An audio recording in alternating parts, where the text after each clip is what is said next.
প্রিয়নবী মুহাম্মদুর রাসূলুল্লাহ সাল্লাল্লাহু আলাইহি ওয়াসাল্লাম এই শিক্ষাকে, এই জ্ঞানকে তিনি তার হাতিয়ার বলেছেন। আল ইলমু সালাহি।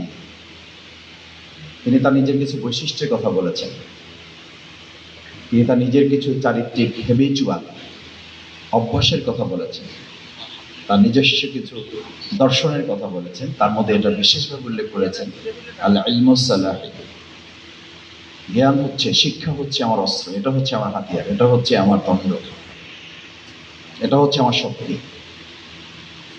এখন আমাদের শক্তি কি? এখন আমাদের শক্তি বেশি শক্তি। এখন আমাদের শক্তি কি? কার কত দল বড়।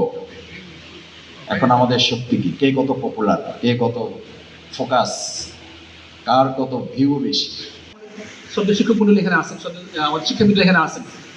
সবচেয়ে যিনি ইফিসিয়েন্ট তার নৈতিক শিক্ষা মোটে বড় অন্ধকার ছিল। আজকে সিঙ্গাপুর কিন্তু মানে এই কারণে সিগনিফিকেন্ট লেগে গেছে। তার কিন্তু যদি আপনি দেখেন কোথাও কোনো ঘুষ নেওয়ার কোনো সিস্টেমই নেই। ঘুষ দেবেন চিন্তা করা যায় না।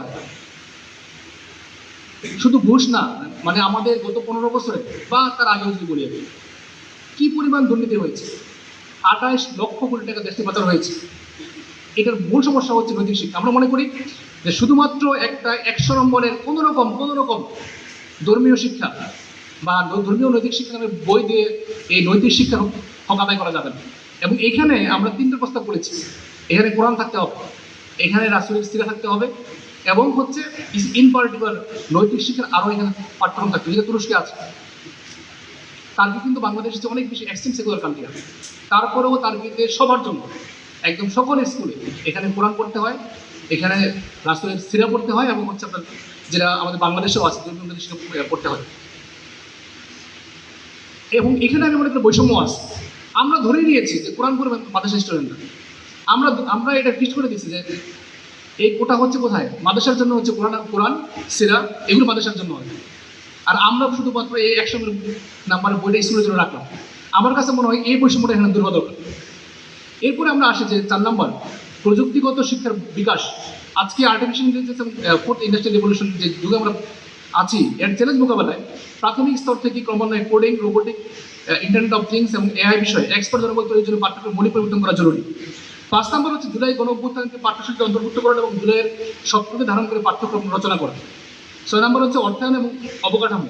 শিক্ষাখাতে বাজেট বরাদ্দ জিডিপির 6% উন্নীত করা এবং প্রত্যন্ত অঞ্চলে স্মার্ট ক্লাসরুম, উচ্চগত ইন্টারনেট সম্প্রসারণ, ছেলেদের এবং মেয়েদের জন্য পৃথক বাস ব্যবস্থা চালু করা, যাতে নির্বিঘ্নে তারা শিক্ষা প্রতিষ্ঠান যাতায়াত করতে পারে।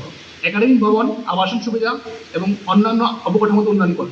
7 নম্বর হচ্ছে পুরোপুরি অবৈতনিক তথা বিনামূল্যে শিক্ষা। এটা একটা গুরুত্বপূর্ণ বিষয়। আমরা প্রস্তাব করছি যে প্রাথমিক থেকে শুরু করে একদম ইউনিভার্সিটি পর্যন্ত সকল পর্যায়ে শিক্ষা হবে অবৈতনিক। আমি জানি না যে ঢাকা বিশ্ববিদ্যালয়ে আমাদের এখন ভর্তি ফি কত, এটা সম্ভবত 13,000 15,000 নাকি এরকমই। যদি দুটি গভর্নমেন্ট আমাদের ইউনিভার্সিটি স্টুডেন্টের কাছে 13,000 টাকা না নেয়, খুব বড় সমস্যা হবে।